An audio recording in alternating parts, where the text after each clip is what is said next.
Welcome back to another week of the Launch Sequence podcast. This week I'm here, episode 34. We're busting through these week after week. These are great.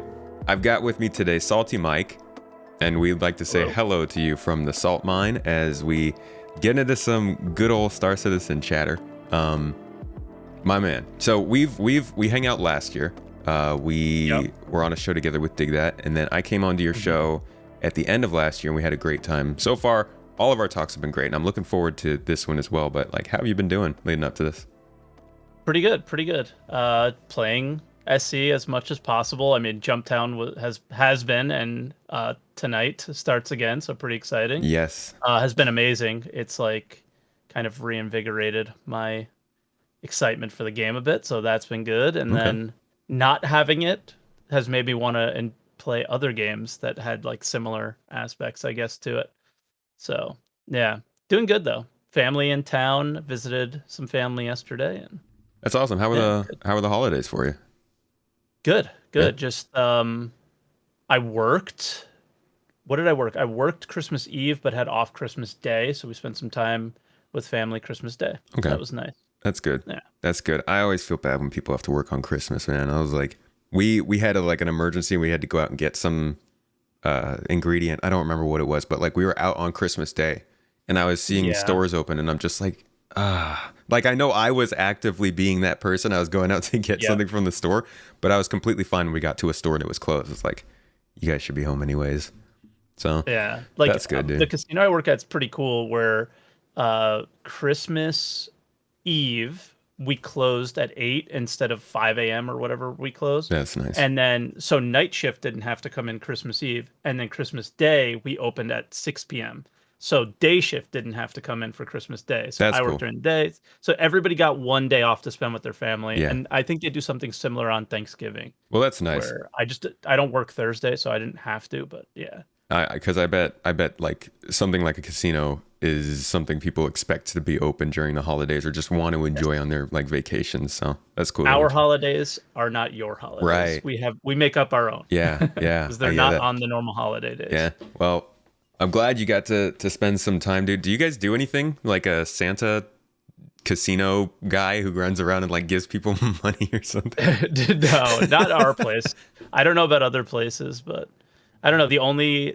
The casino wise, no, but the one thing that we do as a family is my wife's mother's Italian. So she learned how to make pasta from her grandmother, and we make ravioli, like the special ravioli. So the whole family, like she makes the pasta, we stuff it, and we make it all, and then we eat it on Christmas. So that's cool. Like our Christmas thing. Yeah. Nice to have a tradition, man. I remember last year when we were in Turkey, me and my wife, we wanted to have a duck feast, and since we had ducks on the farm, her family, they were like, you know what, you can use those ducks. We were like, wait a second, like this is a lot. I don't know. We didn't have to do all of like the killing and stuff, but we did have to clean them and everything and prepare them. And I realized that was not going to be my Christmas tradition.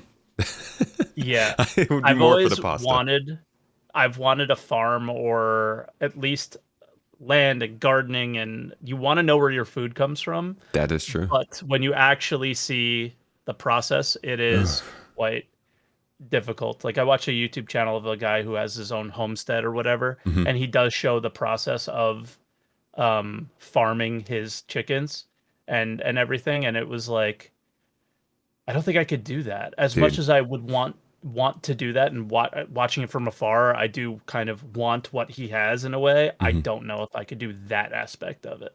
It's definitely, I didn't even get the full experience because we weren't like full on farming, and I was doing all the Space Tomato stuff at the same time. But like when we lived on the farm, it was like misery.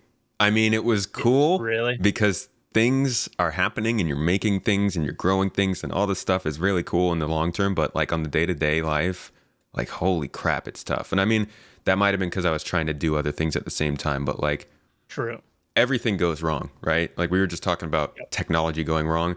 You take that and you instead consider animals. They just like, they never stop doing things. So yeah, it was intense. It was a lot, but it was a cool learning experience at least. think I'm gonna stick to gardens. Gardens are nice. I can Yeah. I advocate for gardens. That's a good halfway point. Yes. But anyways, let's get into gaming since that's where we're here. True. Before we jump into Star Citizen, because we got some great topics to talk about. You were playing Albion before you got in here, and I wanted to kind of talk Yeah. to you about games in general. So, what do you play? Where, like, actually, let's take a step back. How did you get Yeah. into making content? Were you playing video games before? Did you make content for those games, or like what? I've always played video games. So from, I guess my first console was a Nintendo and NES, but I played like the ColecoVision or whatever, like one of the first ones where my Oh uncle had God, it and we yeah. played it. And like, I had the original Game Boy and things like that. I've always liked games. My brother, who's here, was even worse than I was about playing games to the point where like he wouldn't come up for dinner to eat. So our NES like got put up in the attic somewhere, and I did not have a game system from like from like kindergarten age, maybe a little bit like maybe first or second grade until the PlayStation 1 came out, and I think that was my first console. Mm, And or two, I can't even remember, but there was a time where I didn't play many games, but hmm. I've always played games. And then as far as making content goes, I talked to you a bit about before the Yeah, podcast is my brother showed me Twitch, right. and I got really into certain streamers that I thought like, I remember watching Soda Poppin when he first started, and Summit. I watched Summit when he had 100 viewers, and it was New Year's Eve, and he was crying because Soda Poppin subbed to him. So like just to put that into perspective of like Someone's like, "Oh what my Twitch God, was. famous people." Yes.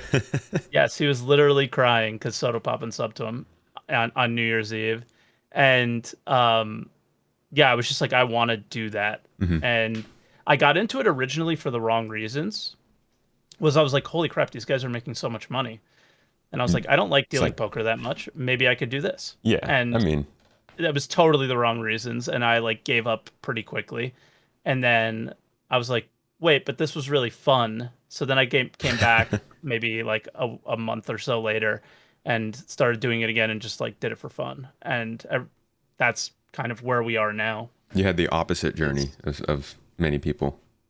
Like get into exactly. it for the money, and you're like, wait a second, this is pretty fun. So you started out Yeah. streaming then. You weren't making videos or doing like your weekend reviews or anything. No, I started out streaming, and then I think Board Gamer was the one who, like, when we started becoming friends, I was like, oh man, I should make YouTube videos too because that looks really fun. And that's what YouTube really did become for me, was like Twitch is kind of hard to be creative on because it's a live platform, but YouTube I I thought was like really cool, the editing process and being able to make videos and stuff. So I used to make the lore posts would go into Jump Point, and they would post like about a star system, and I would make these like these posts of like what you could do in this star system, and if you were a miner you might want to be here because of all these planets that have ore on them and stuff. And Yeah, yeah, yeah. That was that's what I used to be super hyped about. So those were like my first videos on YouTube. okay. I didn't know you made videos like that. That was there It was was a long somebody time ago. was it I don't think it was it STL Youngblood maybe who also made videos like that. Somebody who was making Yep. videos along with them when they were doing their what do they call it? Lore Maker's Guide to the Galaxy videos, I think. Yeah, it might have been him. I don't Yeah, remember, but he those yeah. definitely made them better than I did. Well, either For way, sure. just the general topic of those videos, that's a good idea because like that stuff was really interesting and back before when we didn't realize we wouldn't have a new system for 6 years. It Yeah, was fun to think about. exactly. Now I think Because we've back then the scope of the game was freelancer basically, but with good graphics or better graphics. So it was different then than it is now. You expected to just jump to a system and then go to like certain waypoints, basically. yeah. Where now it's so open and it's Right. very Yeah. different. Yeah. So at this point, you're making content for Star Citizen, not Mhm. full time because you're still doing the casino work, but like a lot. Are you Yeah. getting any time to play other games or enjoy other games? Like, are you looking forward to anything else coming out this year? I am not looking forward to anything else coming out this year. I do my best to try and play other games as much as possible because there's so many games that I really do enjoy. And like we just talked a little bit before that I have an Albion online account. I'm trying to access it. I have a problem getting into it right now, but um I loved that game, but that game requires you to live and breathe that game if you're going to at least achieve the goals that I'd like to in the game, which was Hmm. like high level guild versus guild stuff. So they have like 5v5 guild versus guild battles. They have hundreds of people battles like over territory and stuff like that. Wow. And you have to like really skill your character up in order to do that. And I just never had the time and it actually became discouraging. But now I was like, man, it would be really nice to have a mobile game to just kind of kill time with and like do crafting or whatever. And this game like was pretty darn good on mobile for that. So that's actually why I was playing today was like I'm just looking for a game to like kill some time with and this one seems perfect. So So it's yeah. available on phone? Yes. So Oh, when I was playing it originally, it was in beta on the phone. So you have to go through like on iOS like test flight or whatever to be able to use it. But it was worked pretty well back then. Never crashed or anything. And now it's like full blown mobile. They went from they're like completely free to play model with a premium like sub that you could do for extra XP and that kind of stuff. But you can easily earn that in the game through in-game currency. okay, cool. I'm gonna look into it, but I loved it. It was one of those games where like there's tier one material, there's tier one armor, and you just keep going up and up and up, right? Yeah. And the best stuff is in full loot PvP areas. Okay. So Okay. it is a full loot PvP game, but there's kind of safe areas for you to um, enjoy the game if you want to. Like on mobile, it's hard to PvP. So Cool. I look at this game and I go like, this is what I'd like to see from Star Citizen. Like, there's ways to enjoy the game exactly the same way as everyone else could, but not have that like constant like somebody pad ramming you like we have in SC so at PO that kind of thing. Like there should be a safe place for somebody to experience the game and want to get deeper into it. Where we just don't have that in SC at the moment, right?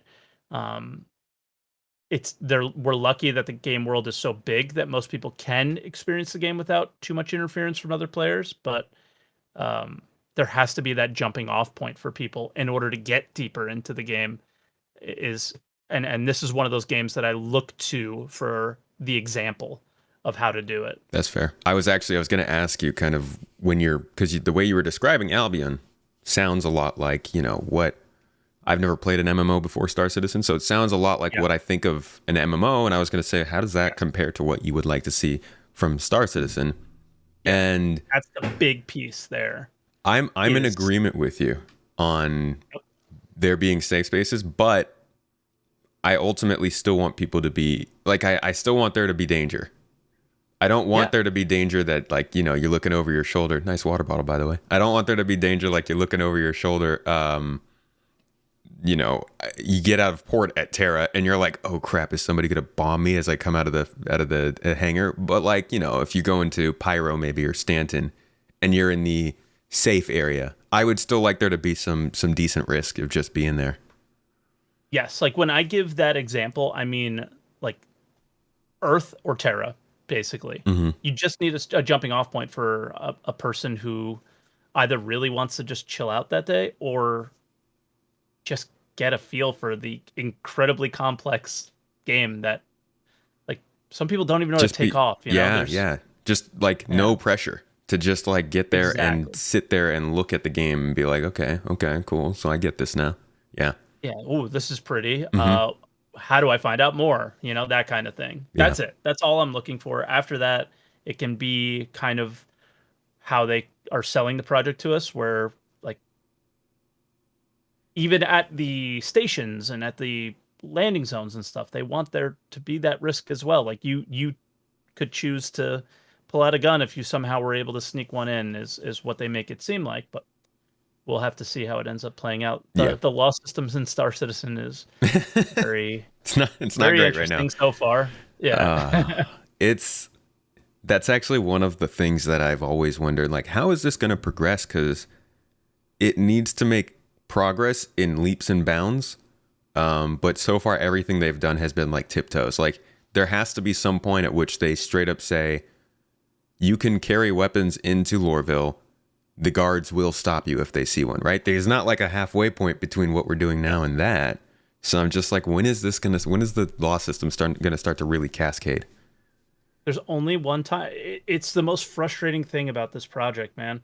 It's everything is server meshing because nothing works when the server doesn't. Mm-hmm.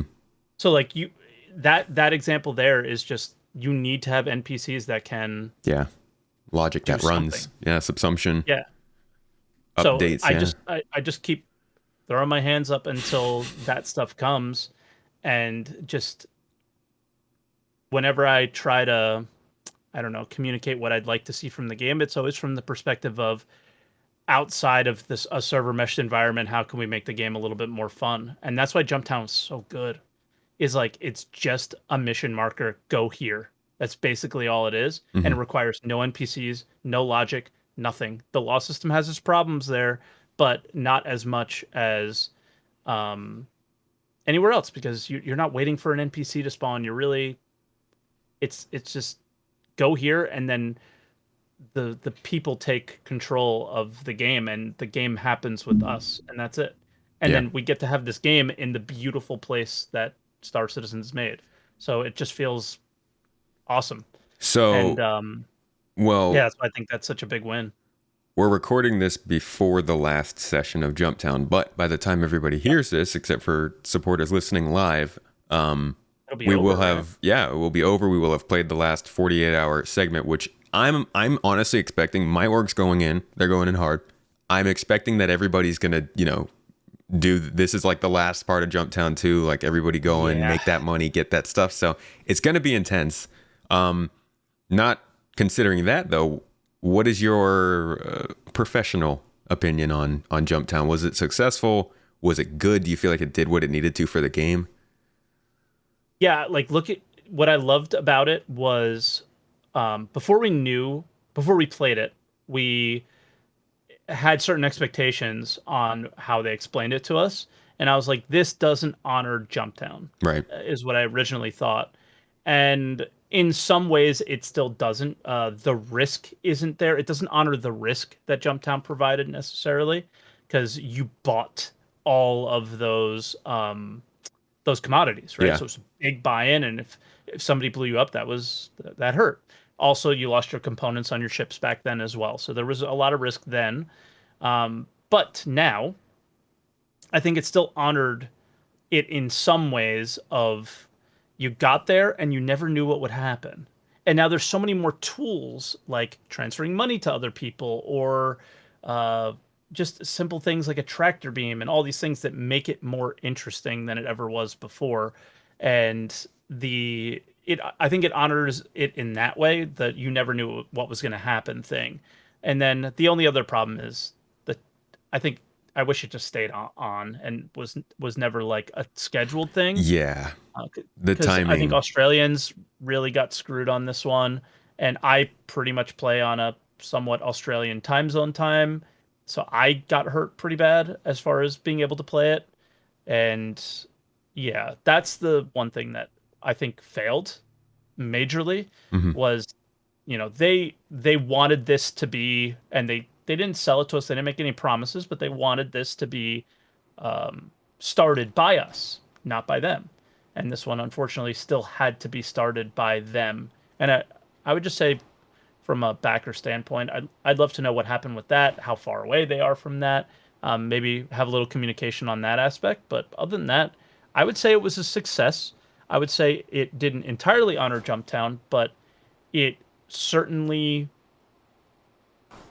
gave me hope for the game, that, and I hope they noticed the simplicity of just saying go here and allowing things to just happen was more engaging, more fun than any mission logic they've done to date. Yeah, that's a good point. The writing on the wall, at least for some of these dynamic events, is that they could literally just say, hey, this planet and this system is blockaded. Ship some stuff there. You may get shot at, and then just being like, "That's the event. Have Let's fun see with what it." happens. Yeah, Yeah. that's great. It doesn't. Because what's in, I mean, that is going to be Star Citizen, is it not? Yeah, Like the economy is going to do its thing in the background. They can just make it up and pretend however they want. And I know there'll be NPCs there, and I know, but I don't know. For one, like I'm kind of trying to like do an org things more often now, and I've always wanted to do like mining and things like that. But the one thing that I absolutely refuse to do is get in a turret of a ship and shoot at ships that don't really shoot back at you. yeah, It's just not engaging, you know? that's fair. So The yeah, PvP is the definitely less more exciting for you. yeah, it just is something. Like I don't mind doing PvE if it was an actual challenge, Right. right? So it's just one of those things where at the current state of the game, it's just this is the way better way of doing things. And there could be like go to security post Korea. There is something in a box there, and then watch people fight over it. I just wish there wasn't always a fight over things. Like, what if it was go over here and there is a ton of ore in this area, but it's in an armistice zone, even? And I don't know. Like, just you can do things and make things more interesting without having NPCs involved until you can, is just how I'm starting to look at the game. Yeah, that's fair. Like, Like, I'm fine being patient, but maybe try to make the game as interesting as possible until then. yes, we're all waiting for some motive. Like Yeah.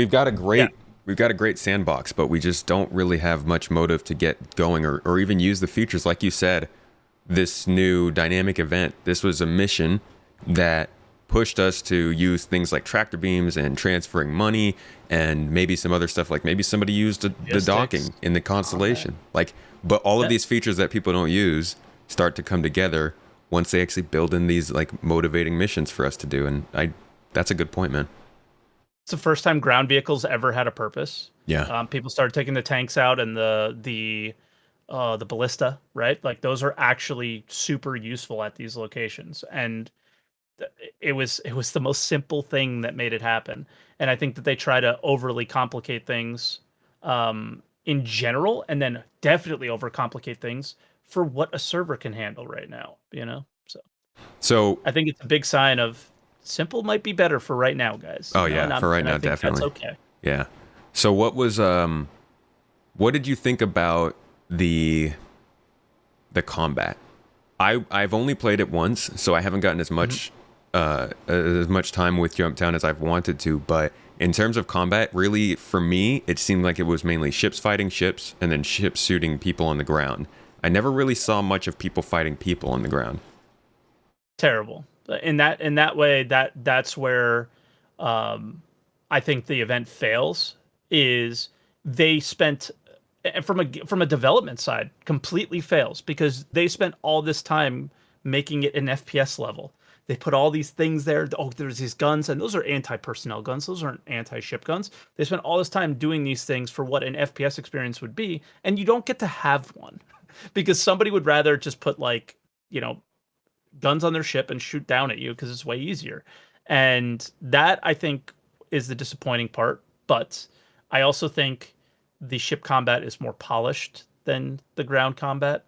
So there's that. So if you are into ship combat, it's pretty fun experience for those people. Yeah. But again, there's a big problem too with ships flying too fast. So you're at the location and then 2 seconds later you're 30 kilometers from it fighting people, so you're not really a part of the Jumptown fight anymore. You're just fighting somebody near it. Which is funny But because yeah, usually I feel like I'm flying too slow in atmospheres. As soon as you well, start to get yeah, some but scale to it. only one place at JT had a decent enough atmosphere for the fights to be good, and Mhm. that's Calliope or Calliope or however you say it. That was one of the good locations for that. Okay. But Yella's not, and neither was I forgot the other place. Lyria, Lyria? I think Yeah. is the other place. So though they don't have good atmospheres, Hmm. but again, like you said, mostly ship combat, and that's what's disappointing about it. Is I'd love to see a way for you to just get on the ground and those interactions to be mostly in that. Your ship is just to get in and get out kind of thing. So this is an issue that I feel like I've been kind of noticing, like seeing for the last year or two, but thinking to myself, well, that'll get itself figured out. But to be honest, I don't know. I haven't played enough games with mixed combat to know what a solution to this would be, but it feels like most of the combat scenarios don't end up with people doing much in terms of the FPS experience. What do you see any sort of things they can do to try and make, for instance, with Jumptown? Is there anything besides putting Jumptown in a cave that could get people more into that FPS mode? Yeah, I think AA turrets, missile turrets, things that they have at the stations, basically, if they place those around, that would have been okay. Just some turrets would be good enough, you think? I think it would deter. I think that, okay, here's the biggest issue for me is just the ship standing still and pointing down at the player, preventing an FPS scenario. Okay, that's fair. So the ship combat in the air, I think, is inevitable no matter what, right? You should have superiority over the air to allow your people to come down. It should be part of it. But the just nose down thing, the reason why they made what was it, hover mode, was that was this experience that we're still having now that they haven't quite solved yet. I think just like really strong turrets there would have been fine, and maybe those turrets didn't shoot at ground vehicles, so you would park, I don't know, 500 meters out behind a mountain or something, and then drive your vehicle, truck them in, yeah, those kind of things. Probably right? what they expected the Spartan for. Yes, yeah, and it doesn't make sense from a gameplay standpoint because you can just land there. It's not really, why Right. would you? Yeah. So Okay. that's where I think it could succeed. But then, I mean, the FPS experience needs a complete overhaul, period, right? We have all the armors basically are identical. There's different types of ammo. You basically choose the weapon that you think feels the coolest, but there isn't any use type for one weapon over another necessarily, right? So there's so many things for the FPS experience to be better. Yeah. That yeah. Things on the progress tracker too, like things that are like, this is cool. This sounds like it'll make the ammo experience types. great. Yeah, and then they did a. But you don't have armor types. Yeah, so it was what armor.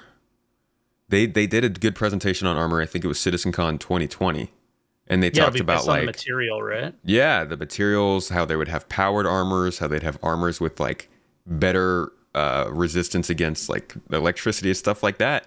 Mm-hmm. Soon. And now we're 2022. Soon. That was 2 years ago. Yeah, that's the rough part. That's the rough part of following this game. But that's we've outdone that conversation. Forever ago. Jumptown was, in your opinion, it's good for the game and it was a lot of fun, but there were still definitely some things that could be fixed. I'm excited to see what they take back and redo for the next version of it. Yeah. And I'm excited for what they do next after seeing participation numbers.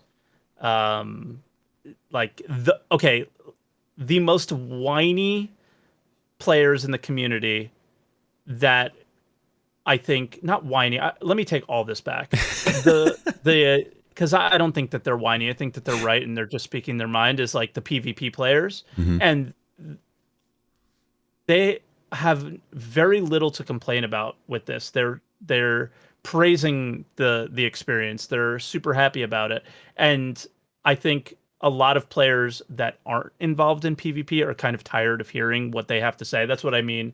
Like whiny, they're usually the ones shouting from the rooftops like, hey, this isn't a great experience for us. And a lot of them are having a really great time because it's just so simple. It's just so simple. Yeah. And there's so many different scenarios you can do there. We've been just stealing other people's ships that they put boxes in. That's what I've been doing. I find that to be super fun.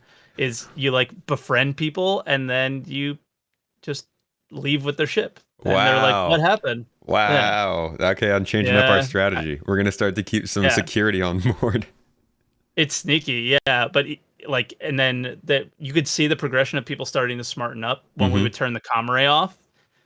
Everybody would freak out and bug out and leave. But in the beginning, they were like, "Oh, the comm array is off. That's weird."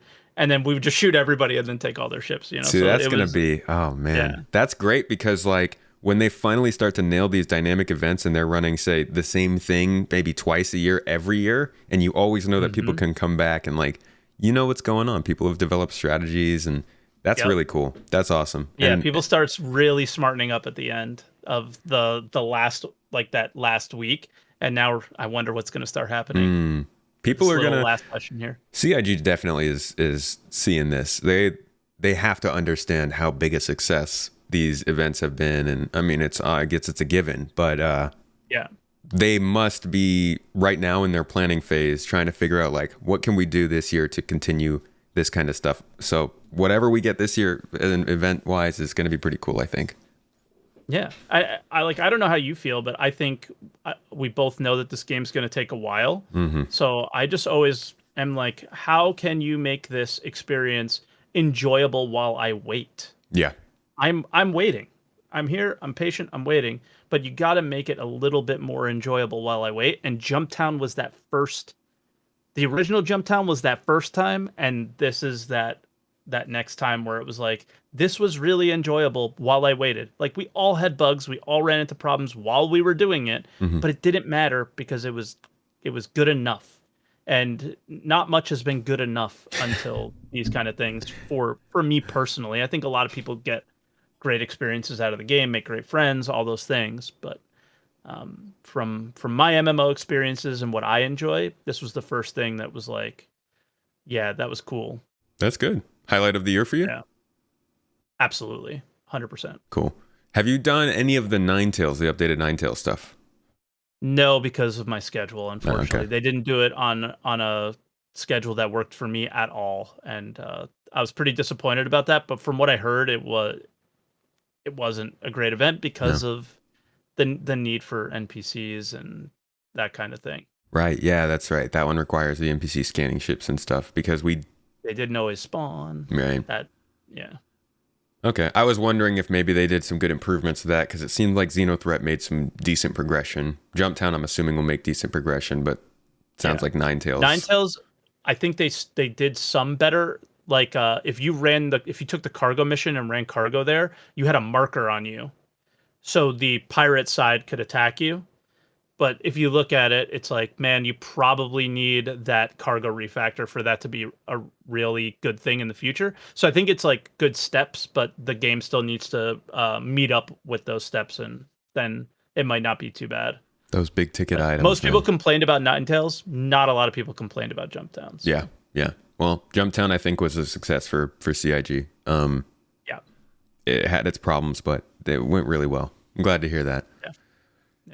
So I'd like to move on to probably the biggest topic I think of today. I'm going to throw it smack dab in the middle of this whole thing. And that is the marketing of CIG. This has been numero uno on my list of things that I just keep going back and forth about.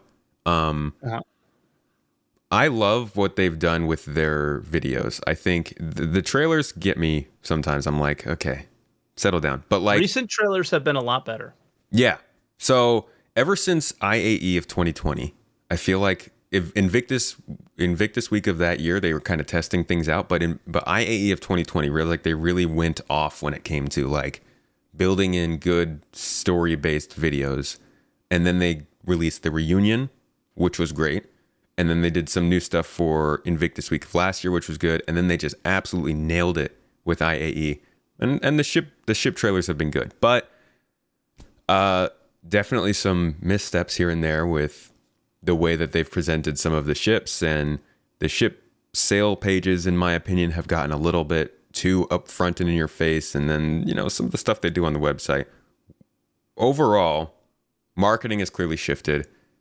The state of CIG has clearly shifted. They are showing that they are ready to explode in size, grow a bunch, and they need the money to do it. So what's been like your take on how they've been improving? Are they going too fast or pushing too hard? Do you think they're on a good rate?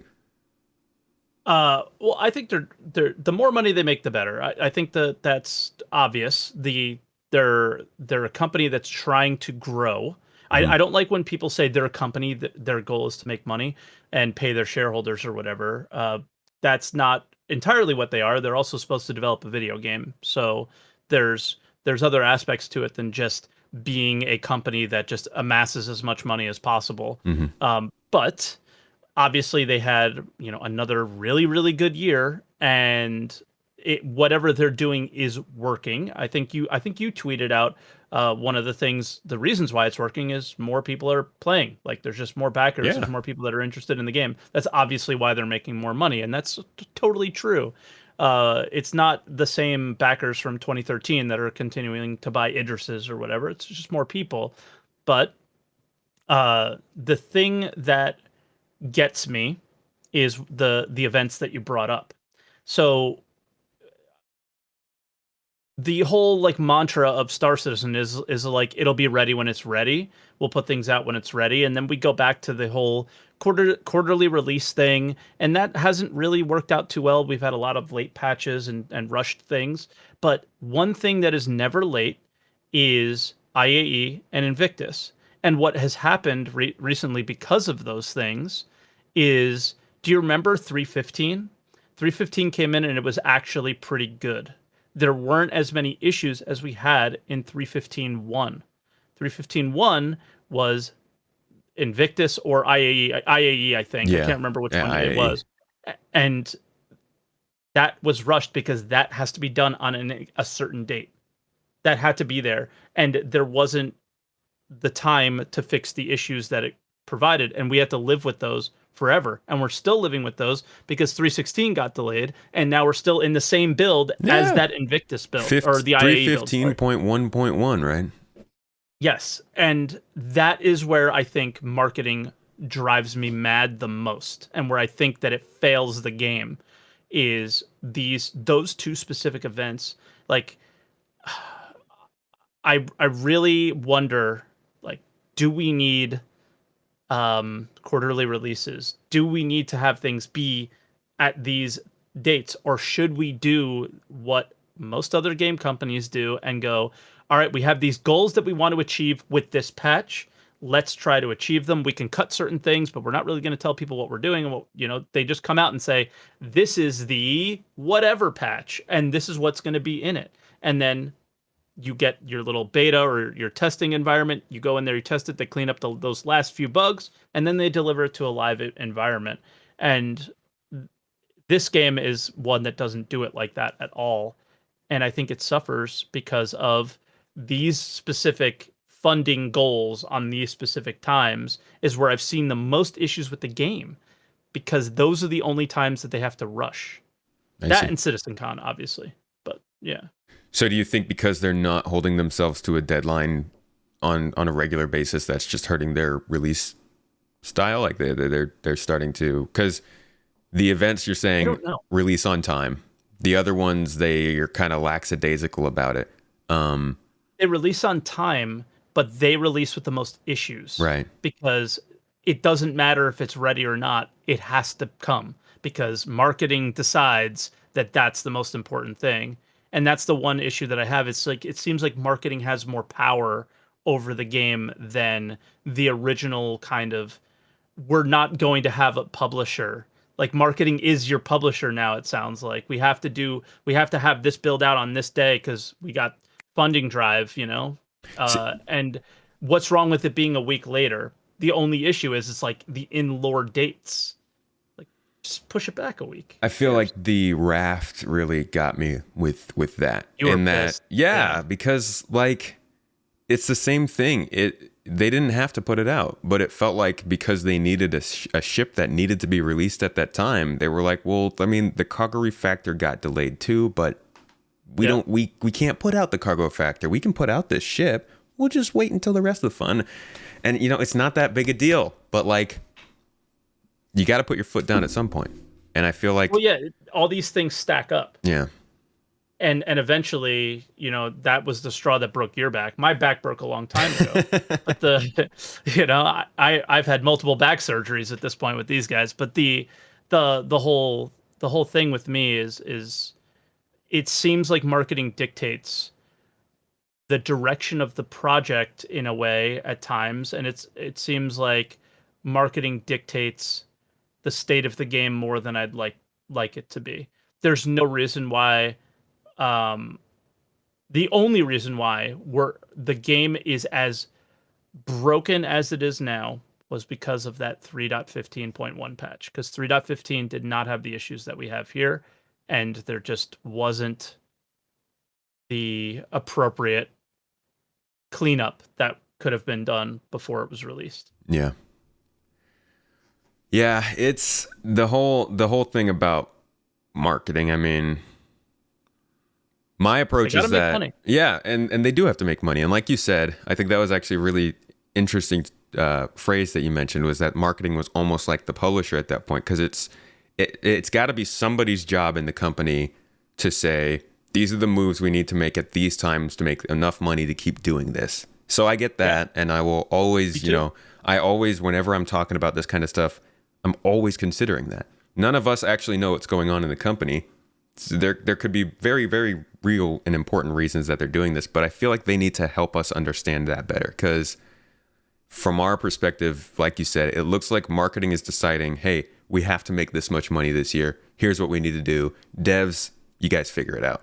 And I'd much rather it be like, devs be like, hey, we've got this great event that we can make happen this year that's going to bring in a bunch of people. Yeah. Now go market it. Yeah. So, and that's what CitizenCon kind of is. I think they decide, like, this is what we would like to do, and they go and try to achieve it. For example, like the NPC or whatever the mission they kind of showed at Pyro, that was, I mean, it wasn't too crazy, but they showed the clouds and all that stuff. Mm-hmm. And that's fine. And they've showed these types of missions that push the game forward. I've always thought, and they've always told us that this type of stuff really does push the directions of things forward. And without breaking too much of an NDA, I was a part of the Star Marine launch, and you should have seen the state of Star Marine hours before the launch versus what it was when we launched. Like those, like I was there the 2 days before, and we were like helping test it at the LA office, and it was the night and day, because that last final push to get them there was that date. So I'm not saying that like setting dates is bad, but if you don't achieve it and it's going to make the experience worse, then what's wrong with delaying it? Like, I think the decision they made to not put out the actual 316 build was great. It's just the absolute need to put out the 315.1 build did the same thing essentially that we got if you put out 316. Yeah. It just was in-game bugs rather than client and server instability. Yeah. It was the difference. So how has 316 been for you besides Jumptown? Like, has it been a decent patch? You said you're dealing with some issues. I don't... Jumptown, as good as it was, it kind of ruined the game for me, right? That was so good that everything feels less good. So for me now, what I'm trying to do is I think I have never really done an org. I've always kind of casually just played with my friends, and I'm going to try to do that and maybe do a little bit more suspending my disbelief and like just trying to play the game as a mining org a little bit more and try to build friendships and do that kind of stuff, because 316 obviously was pretty much 315 and same bugs, same issues, and it's been harder to enjoy after having so much fun in Jumptown. But how about you? Has it been? It's been a weird patch for me because I've been super busy. I haven't played basically outside of streaming, and when I'm streaming, it's it's different from when you're actually playing. True. But it feels like, besides the normal bugs that I've run into, getting stuck inside of a rock here, falling through a spaceship there, it feels like a pretty stable patch. I mean, obviously the lack of 30Ks has been a blessing. Like that, huge. That is unbelievable. I can't believe that we went from dealing with that to just, it's gone. It blows my mind because it was such a doesn't mean reality. It's gone forever. I know it's not forever, but yeah. I'm so nervous because as incomplete and as buggy as the experience could be, it is 1,000 times better to not have to be like, okay, I have to do this thing so fast because I know it's coming. Yeah. I know it's coming. I know I'm going to get crashed out and it's all going to be over. Yeah. And now it's just like you play the game, you can see its incompleteness more than you could before, but that's okay Hmm. because Hmm. it's just better Yeah. that way. Overall, 316 feels like, I think, like 315 introduced all this really cool stuff. 316 is where I felt like I finally am starting to use it. 315, I was just Okay. experimenting with it, reviewing it, checking it out, getting that sort of the honeymoon period over with. 316 was when I was starting to, like, I would sit down, I'd get my ship, be like, okay, here's what I need for the next couple days, put that on my ship, let me go get some components for this ship. Like, I was making my home on my ship. I was paying attention to how I packed for missions. Yep. The other day I ran out of fuel on a moon, and instead of like backspacing and saying screw it, I just logged off and went to sleep in my bed on the moon. And then I woke up 2 days later and I was right there. Like, I was still stuck on the moon, but it was just like this kind of things have just been working. Yeah. And it starts to feel like something that I can just play. Like, I can literally go into this on a stream and be like, hey guys, we're going to actually do stuff today. And instead of troubleshooting, I still run into plenty of problems, but Sure. it's feeling better, especially with some of these newer additions that make it feel more like a game. Yeah, I agree 100%. And I like the way you said that now you're starting to put that stuff into practice. And yeah, I couldn't agree more about that. That's similar experience to me is when I am playing, you're able to put those things into practice because the server's not going to crash. When the And you can inventory think works. about, yeah, when inventory works, obviously, but the the ability to make choice does seem to be more of a reality now more than ever. And one of my, if New Year's resolutions for CIG would be to make those choices matter more. Yeah. What armor choices, what ammo choices, what weapon choices, those things. Because then that'll be really, really neat, is coming across somebody with the thing that you really need, but it's not as easy to get. Those Mm-hmm. kind of, that's what I'm looking forward to for the future is Yeah. the progression aspects. Is like all the tools are there for that to be possible now. Yeah. Right. Yeah. Loot's been great. I'll Yeah. say this much. If we had gotten loot before the new inventory changes, I would not have cared at all. But because I'm now running around with nothing, and like you said, I come across a box that actually has something I need, I'm like, hey, that's pretty cool. Nice. Yeah. Yeah. But all of that stuff, they're doing like a lot more free flights lately, right? They think they did 3 or 4 last year now instead of the normal Seems like 2. every quarter. Yeah. Obviously they're focusing more, like we're talking about, on like this quality of life stuff. They're pushing to bring in new players. I mean, we were talking earlier about how they're growing as a company, bringing in new employees and bringing in more money, but like they're definitely pushing hard to introduce new people to this game. Do you think it's the right time or still too early? Still way too early. Yeah, like whenever people go, is this game good? And they come to your Twitch chat, like immediately, what do you think? Because what I think is, If you're asking, then well, no. yeah, if you're asking, then no, exactly. Because what your expectation in your head is whatever you see on Steam, and that's not what you're getting here. Even early access games on Steam have more.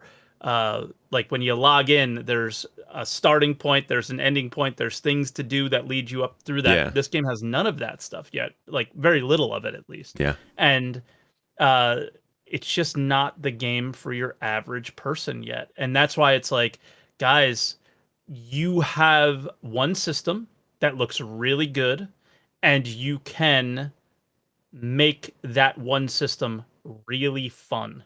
And you don't need any other star systems to make this game fun. You need the other star systems to make this game complete, but you don't need it to make it fun. And that's why I think it's not ready for that, because it's not fun yet. It's not Okay.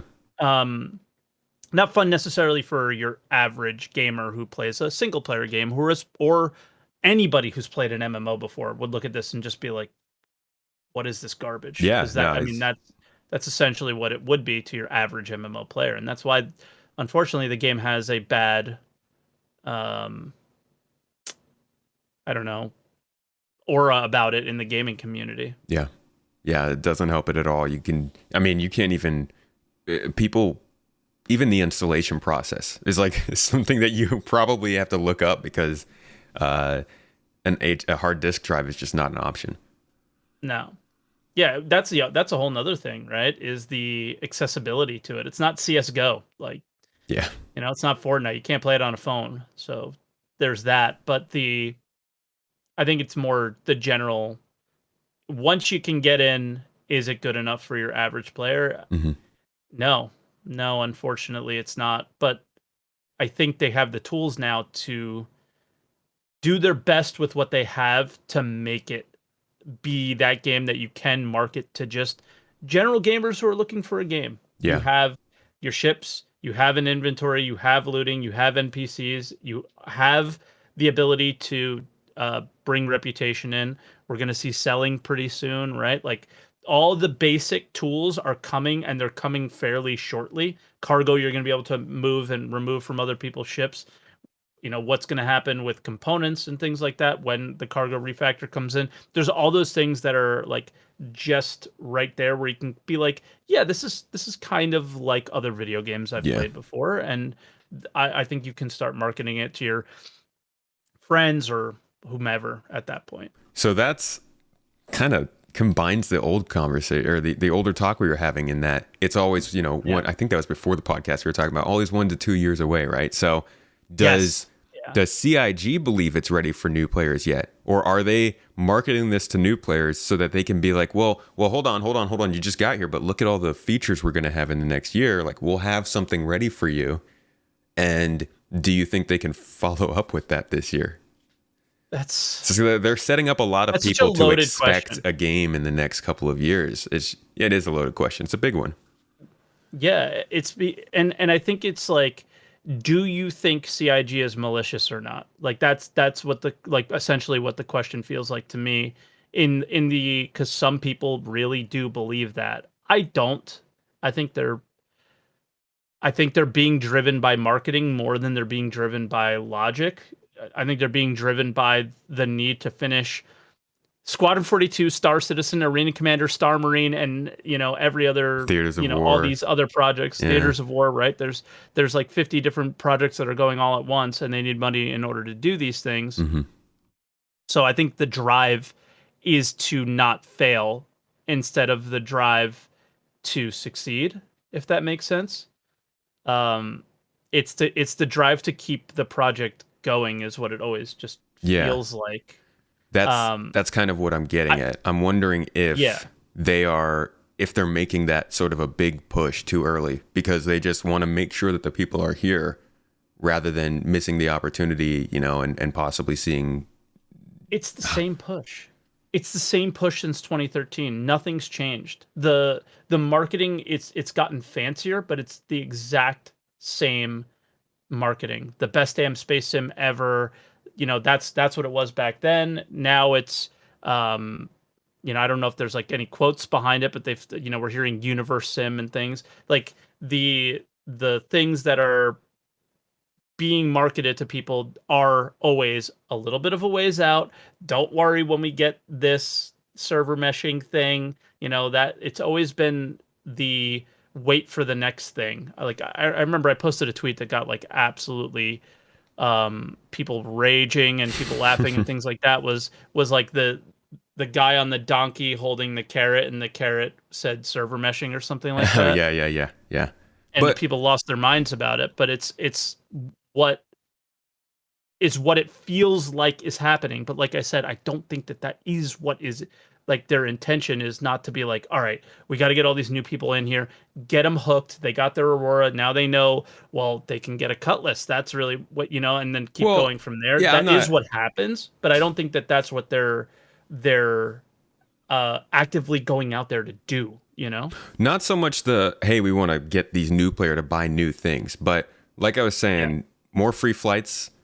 Yep. They started that new guide thing that they're doing on the website. They've consciously said multiple times in the last like year and a half, 2 years that they are focusing hard on quality of life and improving the little things for new players. It feels like they're focusing a lot on bringing new players in, and I'm honestly just wondering if that is if that's happening a little too early. If they think that something big is going to happen this year, that it's a good time for it, or if they should just be waiting a little longer.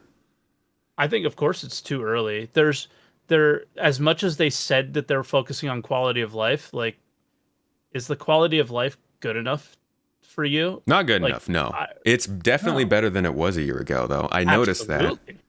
Yeah, you could tell that they focused on it, but is it good enough to do these kind of marketing things? I don't think so yet, right? Yeah. And I think that's again like where the need to keep things going, the need, like they know that they're a snowball at the top of a mountain, and they know that if they keep going, they'll keep picking up, whether it's more backers or more momentum for speed for the project or more developers or whatever, that eventually they'll get to the bottom of that hill. We don't know if that hill will be very pretty and have all these great things, or if it will be kind of desolate. Nobody knows, but we're all here for the ride down the mountain to see what will happen. Right. Them included. But I agree with you. I think it's way too early to market the game to literally anybody. I'm just of the idea of like this open development thing doesn't work very well. It's very definitely clear. Tough. It is. Yeah. Wow. Yeah. I mean, I think it's clearly they're onto something to be playable. They're onto something though, right? Like this kind of idea of finding the people who are passionate about that specific type of game and then having those people pay for it is like kind of a thing that should happen. It just feels like there's some things that need to change. Well, in their case, right? It was they came in at a really good time where there are no good MMOs and people are looking for that next one. Eve has been around for 10 years and people are kind of maybe looking for the next Eve. Oh, wow. First person Eve, all these things.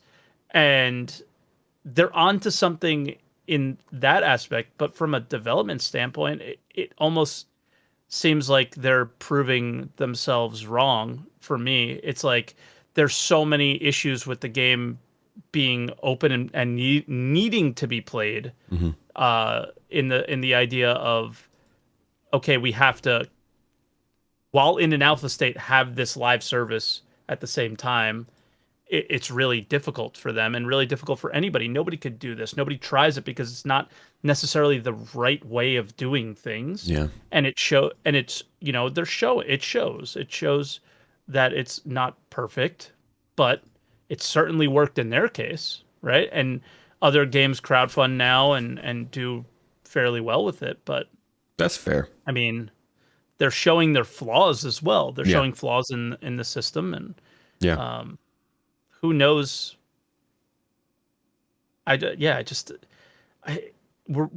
We can't know about anything about this project until server meshing is done, until they either prove it works or it doesn't, right? It's like they're building a sandbox, but there's no frames of the box. And server meshing is one of those frames to hold the sand in. Right now the sand's all over the grass. Exactly. Just getting everywhere. So it's like, it's so hard to talk about this project until we wait for that one thing that is basically supposed to make it possible. And even what they're going to release this year, hopefully, right? We think we'll get the persistence thing, but I don't know if we'll get the server meshing thing. But if it does, it's still not even the thing to close off that end of the box. Right. Yeah, there's still more. There's always more. But honestly, dude, thank you for coming on. We're not done. I just want to these are all hard questions, and thanks for answering them. That's why you're here. Get it. the server meshing is, oh God. So is that for you? I'm willing to wait. We don't like to get it. I know it's hard. I know you don't like to be like, hey, this feature, this is going to do it. But you legitimately, do you feel like server meshing is going to be a turning point? it's the deciding factor. It is the thing that decides whether or not this game, like anybody who's saying, this is the thing that drives me insane about the community sometimes, Hmm. is they go, but they're doing things differently than everybody else, or they're doing amazing things. And it's like they plan to do amazing things. Right now the game looks amazing, but it hasn't achieved its goal to even, like in my opinion, to like be a game or be an MMO yet, because of It's not the self-sustaining. limiting factor. Yeah. Yeah, the limiting factor of it is a big problem of the server stability, or the tick rate of the server, whatever, right? It's a huge limiting factor. So if they can resolve that issue, then you can go, oh, everything they said is possible. Now it's a matter of people putting their head down and doing the work, but they can't do the work until you know if it's possible, Hmm. right? So that's like been their whole thing, is they're like, hey, well, we don't want to redo work, right? They always say that. Well, they, no matter what, they have to redo work until this is a thing. And now it comes down to, okay, server meshing is helping or it's not. And then they have to either go back to the drawing board or start drawing, Yeah. and it start coloring in the drawings, let's say. And that's like the thing. It's like that is the deciding factor. It may not be the thing that makes Star Citizen, but it's the point at which you can go, okay, they could do it. Hmm. Star Like, I Citizen. don't know anybody who like fully believes they can without seeing that on paper Right. working. Yeah. We need to. We've seen all the examples and all the talk, but we need to see it actually work. And Yeah, it has to. There has to be action. so after that server meshing, after we'll say static server meshing, but after that, that kind of starts Yes. that sort of that period of like, okay, this can work. This game is ready to blow up. Not at that moment, but like that's sort of the path. It's ready for them to go to work. Yeah. Like most, like they make trolleys and things like that mostly because it's the low hanging fruit They can do it that right now. wouldn't be Yeah. affected. Yeah. And it wouldn't need to be reworked in a server meshed environment or whatever. It's the basic things. They're making very basic, not complicated missions, because what's the point? They wouldn't work anyway. So it comes down to when those doors open and the possibilities of making things more complex and more interesting are a thing, that's when you can be like, wow, this is exciting. And even if the game is buggy and even if the game has issues, that's when you could start being like, yeah, that game is for you. That this game will be for you. You just gotta follow it along a little bit longer. The whole it's always 1 or 2 years out thing um may actually be true at some point. Yeah. You know? Salty Mike's chasing the carrot. Yes.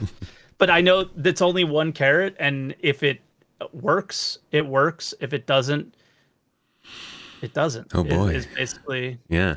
I mean, how that's I see it. that's at the least. big question is like, what happens if server meshing doesn't work? Then you, in my mind and my skeptical mind, then you find out who CIG is. Are they going to make the next carrot, or are they going to go, okay, it doesn't work. We need to shift what this game is going to be and make the game as good as possible with what they can do. Yeah. Close to the original vision, making some sacrifices on server meshing. That's going to be, Yeah, I hope we never have to come to that, to be honest. agreed. We're all here for the dream, not the compromise. Yeah. That Yeah. might, need to happen, but Which we've already kind of taken in some places. for a long time. Yeah. So, yeah. Do you Yeah. think we'll get the, because Chris was kind of hoping the entity graft would be in at, with, I think 316 at the end of last year, with persistence and all of that. You think we'll see that soon? You think we'll hear about it maybe on the postmortem for 316, why that kind of stuff didn't get in? The quantum stuff you also mentioned. Well, the entity graph is the persistence thing that when they did the server meshing Q&A, that's the quarter 1 or 2 Yeah. next year. Yeah. So I don't think they'll say anything for 316, but that's like a big deal. That's a big deal. So if we see that, then that means that the ball's rolling still for meshing. Right. So that's like a very important thing for that. I don't know if we'll hear anything about it now, but Yeah. And I was really hoping, because I know Chris, he Did I mentioned say it. next year, by the way, too? I keep forgetting it's 2022. I don't think you did. But I know Chris, he said it. It's not in stone. It's not a promise. But he was aiming for the end of this year. So I was hoping maybe in the postmortem they'd talk about, we were hoping for it. This is what happened. But the two things I'm hoping to hear about are regarding these kind of big ticket items we're talking about are that Quantum wasn't launching Jumptown like you mentioned, and then that the Yeah, entity I want to graph hear about that. didn't get in. I'd like to hear what was happening with those, but this honestly has been a great talk. I think I've been going over in my head again and again on like, is this the right time for Star Citizen to actually be blowing up? It's not blowing up, but it's gained a lot of momentum in the last year. And after this talk, I think I can honestly say that, like, I agree with you. I don't think it is right now. I think we really got to know about Gen 12 server meshing. Like, we have to know at least what's going on with them before you can say this game's ready. This game's ready to bring people in. Every year for the last 3 years, I think I've made a video at the end of the year or the beginning of the year. This is not the year for Star Citizen. Yeah. It just isn't yet, and it can't be until they have the tech to prove that it can be. And then if that tech doesn't work, then we'll see what Star Citizen becomes. But yeah, it's just that's just how I feel, and I don't think there's anything wrong with that. Again, I'm No. like super cool with being patient, and I'm super cool with them, doing their R&D and trying to make this something special and trying to do something different from other people. But what I'm not cool with is the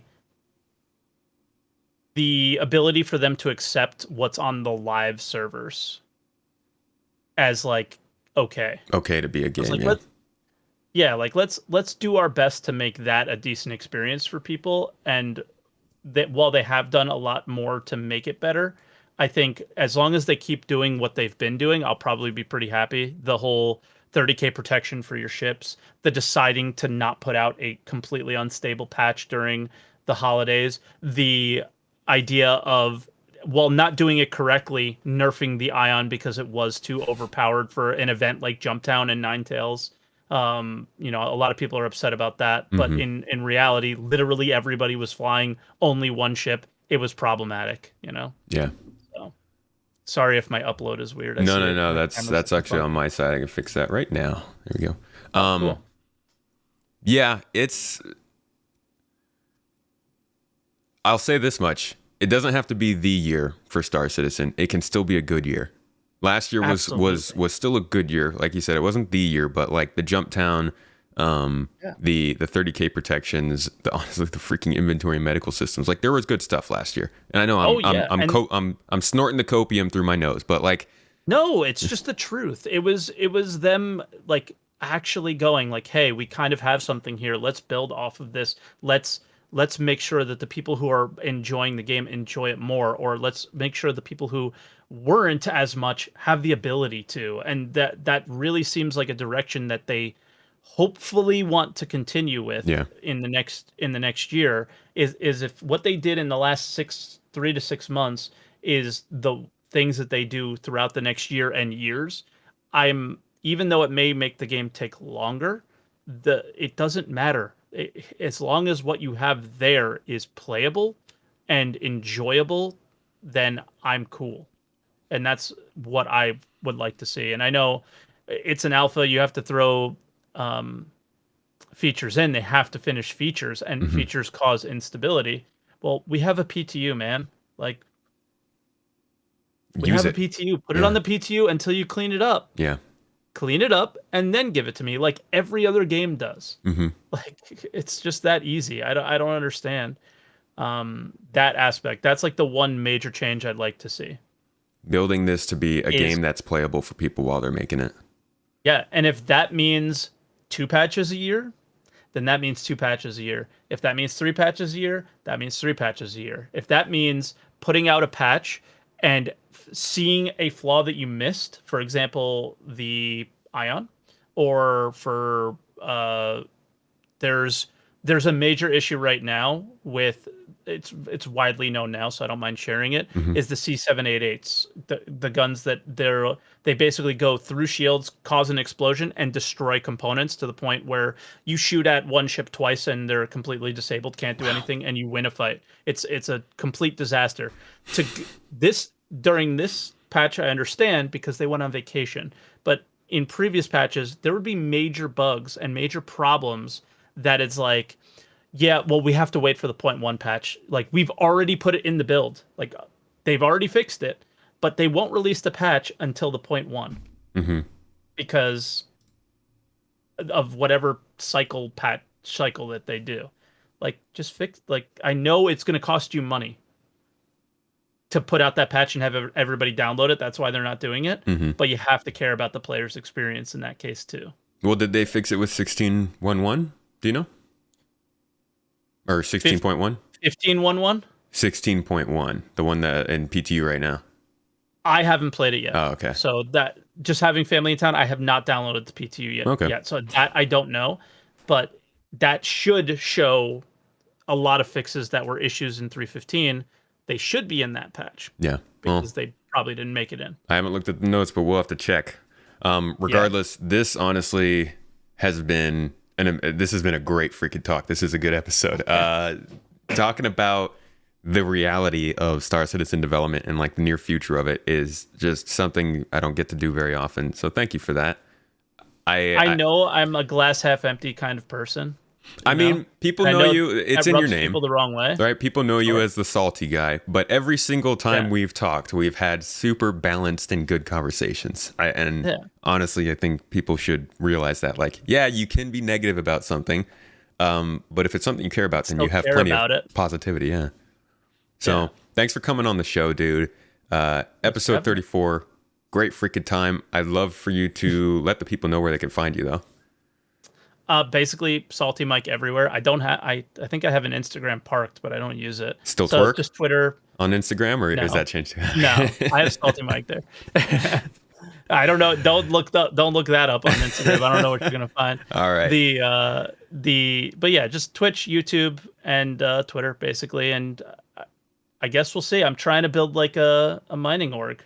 So cool, we'll see what happens. Yeah. Like, I just love the idea of like trying to figure out how to do things the most efficient way. And even though it might not be the meta way or whatever, I kind of just looking to build that and see what happens. What I'm excited about is for when the community is big enough, or rather the game is big enough that like I don't have to worry about meta. Like I can go on a stream and mine something and there aren't people telling me what the meta is to do it right, because there's just that many different ways. I'm excited for that. I hope that comes soon, because screw meta.